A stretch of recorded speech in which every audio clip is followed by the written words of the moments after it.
Today we've got a video called God and Ultimate Meaning, and if you watch my videos, you know that one of the things that annoys me more than anything is that attitude you see sometimes of total contempt for the truth, where beliefs are accepted or rejected not based on how well they map to reality, but just based on how nice they make you feel. And I would say we have a pretty decent example of that right here. Oh, and having reached the end of the video, I can say there's quite the surprise at the end.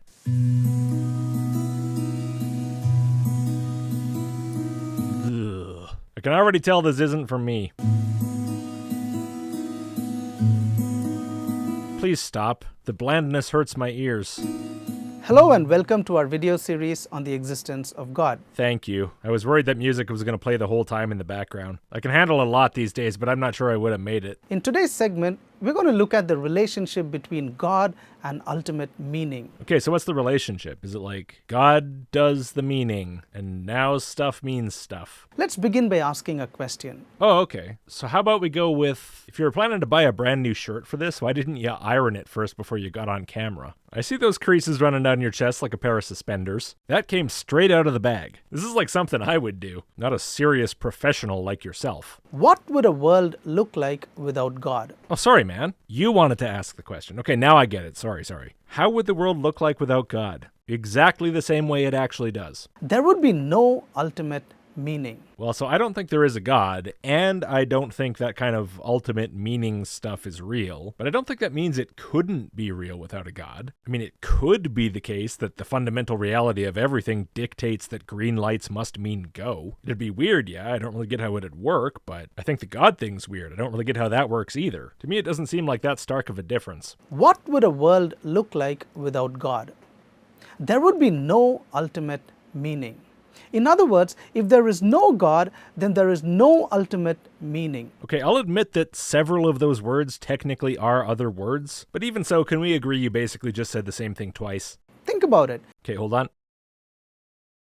All right, done. If each individual person passes out of existence when he dies, then what ultimate meaning can be given to his life? Well, so if there's ultimate meaning, if the ultimate reality somehow dictates what things must mean to people, that doesn't imply that it's going to dictate that things must only have meaning if they're also permanent. The permanence or impermanence of the thing is not what defines whether its meaning is ultimate. If you take a finite life that apparently in and of itself means nothing at all, and you extend the span of it to infinity, how would that cause it to suddenly attain a completely different property altogether of having objective meaning? Clearly, meaning is not a function of time because you're saying that any finite length of lifespan means zero. It's all equal. But then as soon as it hits infinity, it has ultimate meaning. So what, is meaning like an achievement trophy that's put on a life once it reaches the infinity mark? And why is the trophy given on the basis of the lifespan in particular? What's more special ultimately about this particular property of a life than any other one? No, of course this is not how something would come to be defined as having ultimate meaning. All that matters is how ultimate reality defines it. If it defines it as ultimately meaningful, then it's ultimately meaningful. Could last for less than the blink of an eye. It doesn't make any difference.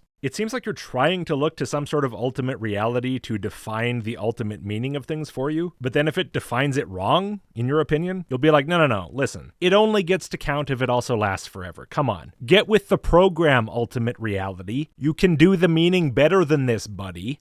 Does it really matter whether he ever existed at all? Okay, now we're talking about whether it mattered, not what it meant. It can be really hard not to switch back and forth in these conversations because these are treated as identical things, which they're not. I'm as guilty as anyone. When I respond to someone who's doing this, I'm all over the place. It doesn't matter. We'll just take it from now on as when you say something means something, that means it matters. And when you say something matters, that means it means something. What we're really talking about is the importance or the value of things. Okay, I forgot what the clip was about, so let's replay it. If each individual person passes out of existence when he dies, then what ultimate meaning can be given to his life?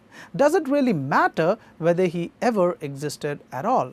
Right. Well, the answer is yes, of course. If the ultimate reality is such that that person's life ultimately matters, then it ultimately matters. If the chronological span of the life is not relevant to that, then it's not. Just like if the height of the person who was living is not relevant to that, then whether the person matters won't be defined by the person's finite height. And we won't say that person was worthless because that person was not infinity feet tall. You see what I'm saying here? Why are we taking random features of things and insisting to ultimate reality that it has to define what matters based on these features that we just kind of arbitrarily decided should matter? Like, I don't want to die. I don't feel like my life can be important at all unless I never die. As a Christian, surely you would think that if your life matters to God, then that means it objectively ultimately matters. And if God made your life temporary, and yet he really deeply cared about it, it ultimately mattered to him, indeed for all of eternity, even when you're not there, on the basis of what you're talking about now, you would argue with him. He would say, excuse me, God, you forgot to make me live forever, man. You're not allowed to give my life ultimate meaning if I don't live forever. That's the only criterion by which something is allowed to ultimately matter, dumbass.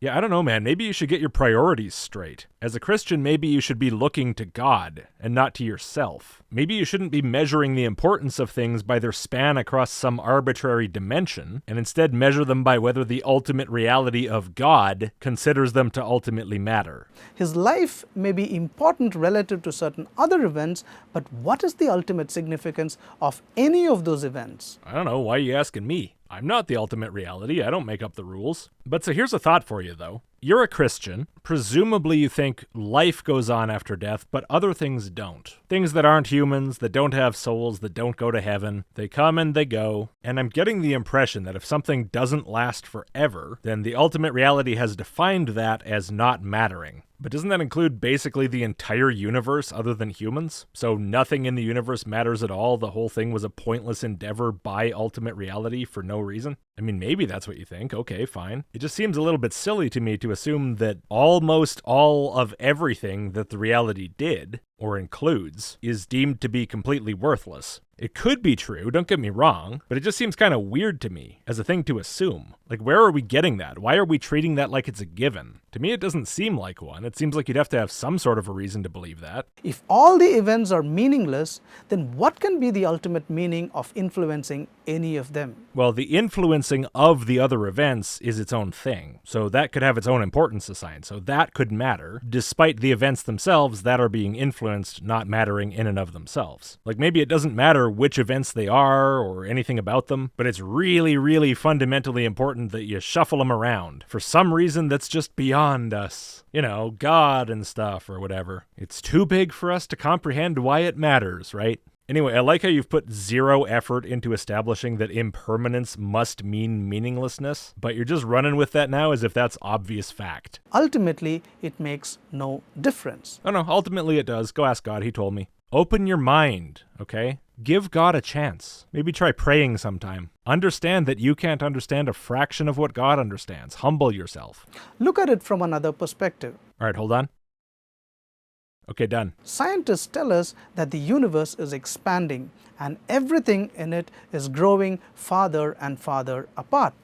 As it does so, it grows colder and colder, and its energy is used up. All right, so you're kind of bringing up two different things. On the one hand, you're bringing up the heat death of the universe, where if the universe is a closed system, then eventually, potentially, it reaches a state of maximum entropy and no more work can occur, which is not the same statement as just it's getting colder and colder, although, of course, if you suddenly popped into that universe, it would be pretty cold. The other thing you mentioned is the expansion of the universe where everything is getting further apart, which leads to a completely separate but compatible result much earlier, much earlier, where all galaxies beyond our local group are unobservable even in principle, because due to expansion they're now beyond what we would call the observable universe. Their light can no longer reach us. So the reason I point that out is to say that the growing colder and colder thing that you have in your head is coming from a different idea altogether. It's not related to the galaxies moving apart from each other. That's not what's causing it. And also the idea is not that things are getting colder as such, it's that entropy is increasing. Eventually, all the stars will burn out and there will be no light at all. There'll be no heat, there'll be no life. only the corpses of dead stars and galaxies. Yeah, aside from very, very, very negligibly small amounts of heat potentially being transferred occasionally as the result of quantum fluctuations or Hawking radiation, there would be essentially no heat. The same goes for light. There could be some light produced from those same kind of sources, and whatever light wasn't absorbed by something would be scattered around and at such low levels as to be negligible. So again, it might as well be zero. And of course, yes, no life. In short, the universe will be dead. Now suppose the universe had never existed. What ultimate difference would it make? Oh man, I forgot we were even talking about this. For a second there, I was feeling like this was a pop science video. Okay, what ultimate difference would it make? Well, now you have a universe that's there, albeit not doing anything. That seems like a pretty big difference, honestly, between that and the universe never having existed at all. That's an entire universe worth of difference. And the funny thing is, based on this idea, this would be the permanent state of the universe. This universe would just exist forever after that. Does that mean it's allowed to matter? Because it's permanent. Nothing ended. It's all right there, so it ultimately matters, right? Much more so than a universe that never existed, surely. So, since heat death does not mean the universe is temporary, and in fact kind of points towards its likely permanence, this has no relevance to the reality of the concept you're talking about, and so I could just dismiss it right now. But we could take it as a clumsy attempt to try to pose a hypothetical question, which is, if in some alternate reality the universe were in fact temporary, does a universe that temporarily exists and then ceases to exist matter any more than a universe that never exists? And the answer can of course be yes. If ultimate reality is such that things ultimately mattering is part of ultimate reality, and the universe, despite its eventual heat death, is among those things that ultimately matter, then it ultimately matters regardless of being temporary. The universe is doomed to die anyway. In the end, it makes no difference whether the universe ever existed or not.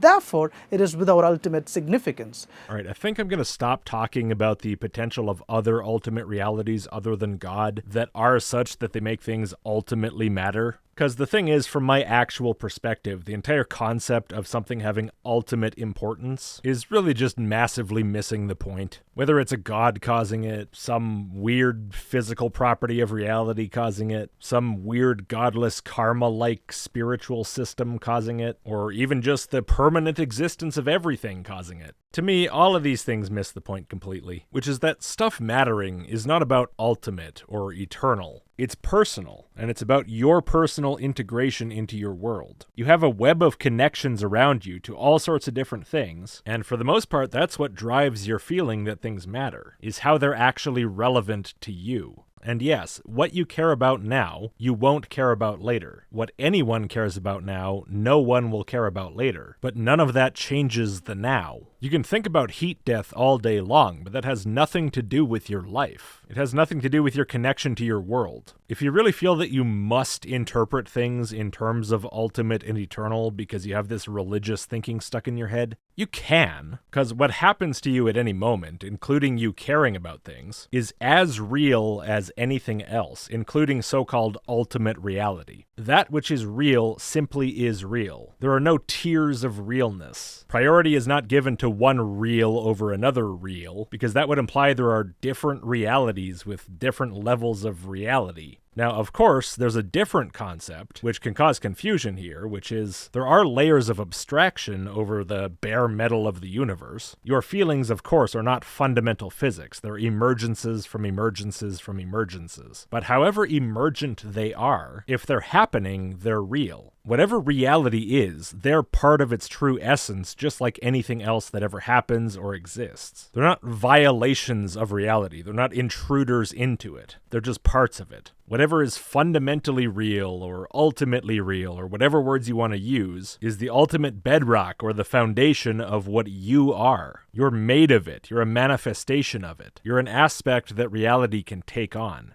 As for eternal, whatever happened to you in your life, even after you're gone, remains the fact. In the future, long after your death, long after the death of the sun, long after the heat death of the universe, it will still be true to say, that person cared about that. Nobody will be around to say it, but if they did, it would be true. And that can't be taken away. So if you really for some reason feel the need to cling on to these religious ideas, they can be interpreted in a more realistic way. Of course, it's never going to satisfy the currently religious, because to them, if you can't sit in heaven for all of eternity running the same old memories through your head over and over and over infinity times, then I guess none of it counted. The same is true of the human race as well. Mankind is a doomed race in a dying universe.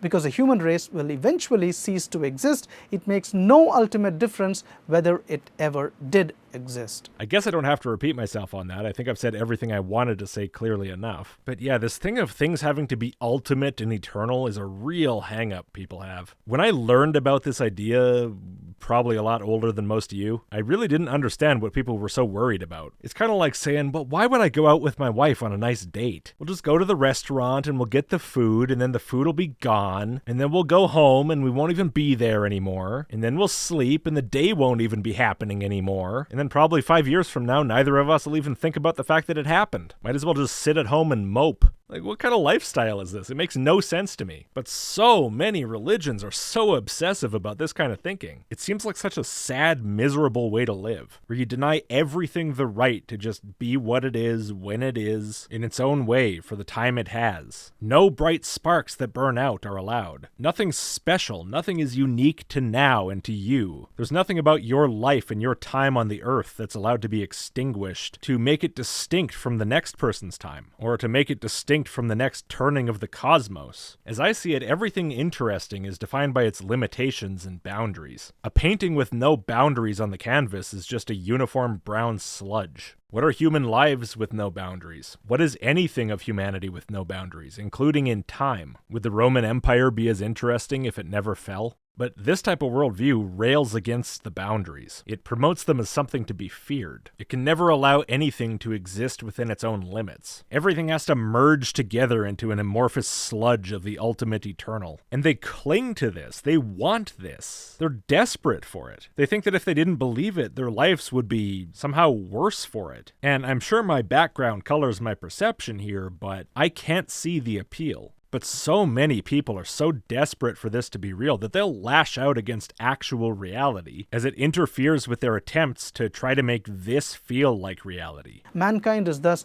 no more significant than a colony of bacteria or a swarm of mosquitoes, for their end is all the same. Well, no, of course, we're all significant in our own way, in our own context of time and place, to those who find us significant. Now, of course, you are not significant to the vast majority of people on the planet. Most people have never heard of you, and among those who have, most of them probably don't give a damn. You're not even especially significant right now. Learning to acknowledge your lack of all importance is typically something that starts to happen as a toddler. The insistence by adults that this must be true or everything is terrible is a hilarious case of ideologically imposed infantilism. And by the way, if you think you're such hot shit and the mosquitoes are so unimportant, go ask them. I'm sure they'll beg to differ. Alright, so he talks for like another 30 seconds about how human lives and achievements are all temporary. I've said as much as I have to say about that for the moment, and you don't need to hear him rambling for 30 seconds with no response, so we'll just skip that part. All these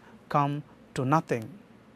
This is the terrible situation humanity is in. Okay, so you've told me this, kind of assuming, I suppose, that I'll think this is terrible. You haven't given me any reason to think it's terrible, you've just explained how it is and then expected me to agree that it's terrible. But what happens if I don't find it terrible? Well, of course, surely that's not going to change your argument, because your argument will be based on objective reality, not personal preference, I assume. So maybe all of this was a meaningless digression that has nothing to do with the argument? Maybe now that this little section is over, it doesn't matter anymore, and we're getting to a new part of the video that can matter on its own in a different way for a little while? Or what we've just heard is the core of the argument, and this entire video is about to become a train wreck. Because he ends in nothing, he is nothing. That makes literally no sense. If something is something, then it's something regardless of how it ends. Because he ends in nothing, he is nothing. Thus, if there is no God, then life itself becomes meaningless. Man and the universe are without ultimate significance. Well, hold on now. All you've talked about is the fact that humans actually die. Like you die and then you're actually gone. You don't just keep on living. So let's be clear what you're talking about. Are you trying to say if there's no God, life is meaningless? Or are you trying to say if there's no eternal life, life is meaningless? These are not the same thing. And you can have one without the other. You can have a God without humans having eternal life, and you can have humans having eternal life without a God. So I hope you're going to specify which one you mean. It's very important. Or actually, never mind. This video is eventually going to end, and then eventually YouTube will shut down, so don't bother. About the only solution the atheist can offer is that we face the meaninglessness of life and live bravely. What do you mean by solution? Solution to what? The problem of not living forever? That's not a problem. You don't have to get yourself all tied up in knots over things, you know. But if you don't want me to just say, suck it up, buttercup, what do you want? You want me to make up a feel-good answer that says you will actually live forever, even if it's not true? All right, cool. Hey, listen, don't worry, buddy. Ghosts are real, and when you die, you're going to turn into a ghost, and you're going to wander around your little patch of land with lots and lots of other ghosts, and eventually the heat death of the universe will happen, and you'll still just be there hanging out with the other ghosts, talking about whatever it is ghosts talk about, forever and ever. There, I've solved your terror of death with no God. Is that what you wanted? Do you feel better now? The great 20th century British philosopher Bertrand Russell, for example, wrote that we must build our lives upon the firm foundation of unyielding despair. Oh my God. Who cares about the Bertrand Russell quote mine? Doesn't matter. Do not care about that anymore. In fact, frankly, who cares about any of this anymore? Because I just looked up that quote to see where it came from. And what was the first thing that came up? An article from Reasonable Faith by William Lane Craig himself. And here's the quote from Bertrand Russell. I'm gonna let our friend here narrate. About the only solution the atheist can offer is that we face the meaninglessness of life and live bravely.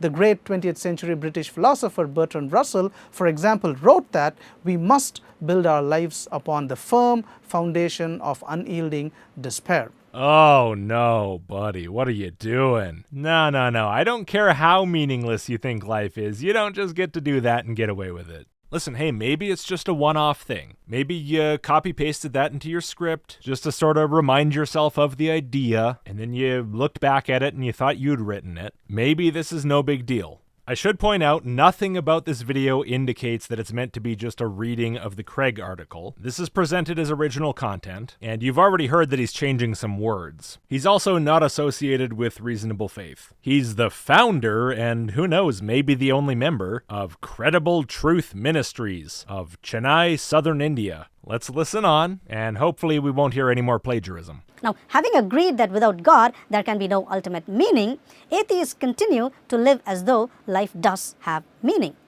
For example, the 20th century French philosopher Jean-Paul Sartre argued that one may create meaning for his life by freely choosing to follow a certain course of action. Sartre himself chose Marxism. Now, this is utterly inconsistent. It is inconsistent to say life is objectively meaningless and then to say one may create meaning for his life. Sartre is really saying, let's pretend the universe has meaning. To be honest, this is just fooling ourselves. The point is this, if God does not exist, then life is objectively meaningless. But man cannot live consistently and happily knowing that life is meaningless. So in order to be happy, he pretends life has meaning. But this is of course entirely inconsistent, for without God, a man and the universe are without any real significance. But if atheism fails in this regard, what about Christianity? According to the Christian faith, God does exist, and man's life does not end at the grave. In the resurrection body, man may enjoy eternal life and fellowship with God. Because of this, we can live consistently and happily. Thus, Christianity succeeds precisely where atheism breaks down. Thank you so much for watching, and God bless you. Okay, never mind, the entire rest of the video was plagiarized. That is insane, man. What are you thinking? As you can tell, I don't make a habit of plagiarism checking every random video I respond to. I tend to just assume people are speaking in their own words, especially when writing original apologetics of this quality is so easy. You don't even have to say anything that makes sense, you can just puke a bunch of stuff into the camera and call it a day. But this guy was too lazy and too dishonest even to bother with that. This dude's unhinged, wow. Okay, you know what I'm gonna do before I go? I'm gonna randomly spot check one line out of the video, actually at random. I'm not gonna cherry pick, and I'm gonna see if it's from this article. Scientists tell us that the universe is expanding and everything in it is growing farther and farther apart.